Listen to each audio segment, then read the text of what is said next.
এই যে বন্ধুরা চললাম আমরা গ্যাংটক। আমরা এখন আছি বর্ধমান স্টেশনে। এই যে আমাদের গাড়ি ঢুকছে দার্জিলিং মেল, যেটা করে আমরা যাব এনজিপি। তো তারপর এনজিপি গিয়ে আমরা ওখান থেকে কি করব, শেয়ার অটোতে চলে যাব।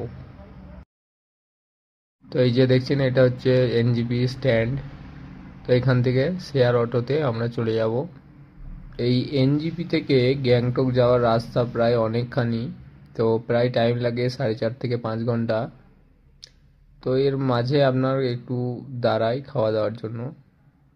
তো মোটামুটি প্রায় 4.5 ঘন্টার মতো টাইম লেগেই যায়। তো এনজিপি থেকে আমাদের এই শেয়ার কার নিয়ে আসে দেওরালি স্ট্যান্ডে, এবং এখান থেকে আমাদেরকে আলাদা গাড়ি ভাড়া করে যেতে হয় আমাদের হোটেলে। এরপর বন্ধুরা আমরা বেরিয়ে পড়ি সন্ধ্যাবেলা এমজি মার্কেট, যেখানটা বেশ একটা জনপ্রিয় জায়গা। এখানে বিভিন্ন সেলফি স্পট রয়েছে, এখানে অবশ্যই আপনারা আসবেন, ভালো লাগবে। এখানে বেশ জমজমাট একটা মার্কেটে রয়েছে, এখানে মার্কেটিং করতে পারবেন এবং জায়গাটা খুব ভালো জায়গা, সবাই আসবে। আর ওই দেওয়ালের মতো স্ট্যাচু করা রয়েছে, যেখানে সবাই ছবি তুলে। এটা একটা মাত্র ফ্ল্যাট জায়গা, যেখানটায় দুপাশে রয়েছে মার্কেট। হ্যাঁ, বাদ বাকি জায়গা তো পাহাড়ি এলাকা, এদিকে রাস্তা উঁচু নিচু, অনেকটা উঁচু হাইটে উঠতে হয় সিঁড়ি বয়ে। এই জায়গাটা সমান দেখুন, তো এখানে ভিড় করেছে ছবি তোলার জন্য।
এই পর্যন্তই। কাল আমরা বেরিয়ে যাবো লাচুং লাচেন এর জন্য, যাবো বাজার স্ট্যান্ড থেকে।